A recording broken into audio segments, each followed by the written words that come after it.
Confidence is high going into the new NFL season. Case in point, we take you to Raiders headquarters for training camp.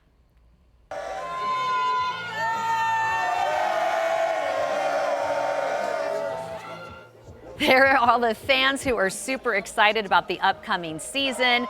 And let's talk about the upcoming season with a seasoned veteran of covering the Raiders, JT the Brick. I don't want to age you, but is it at least 3 decades you've been covering the team?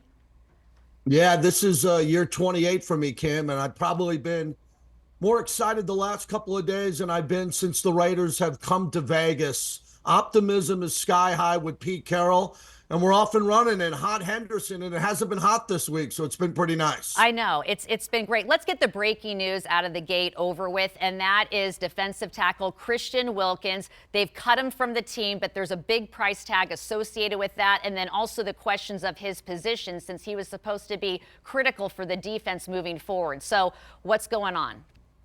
Well, this was a big signing when he came here to the Raiders, and unfortunately he got injured, and players get injured in the NFL, and he was going through a rehab, and now the Raiders and him were discussing how he was going to get through that rehab. Pete Carroll said it was a process. It was a very difficult situation, and the Raiders have decided to move on.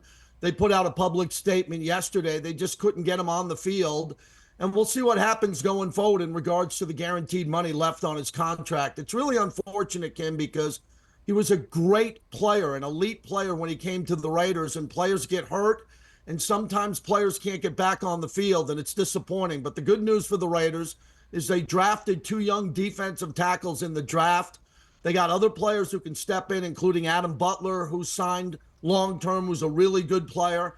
And that's Max Crosby's unit up front on the defensive line with Malcolm Kuntz, who's coming back healthy. So I still believe that's the strength of the Raiders, the defensive line, but it's unfortunate that they lose out on a really good player. And Wilkins has filed a grievance with the NFL Players Association. We'll see how that plays out. Let's focus on the positive. Pete Carroll.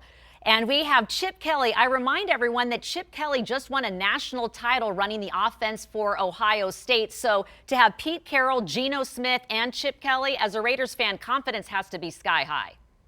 Yeah, and Brock Bowers is one of the best players in the league. So this is all about Pete Carroll and John Spytek, the new GM, and Pete Carroll. It's all about competition, Kim. When they walk in, there's signs that say compete, all in, and he just does it differently. No disrespect to the other coaches of the past, but this is a legend who's coached in 2 Super Bowls, won 1, the national championships at USC. He just runs practice and the culture of the organization differently, and now the Raiders have one of the best chances they've had on offense.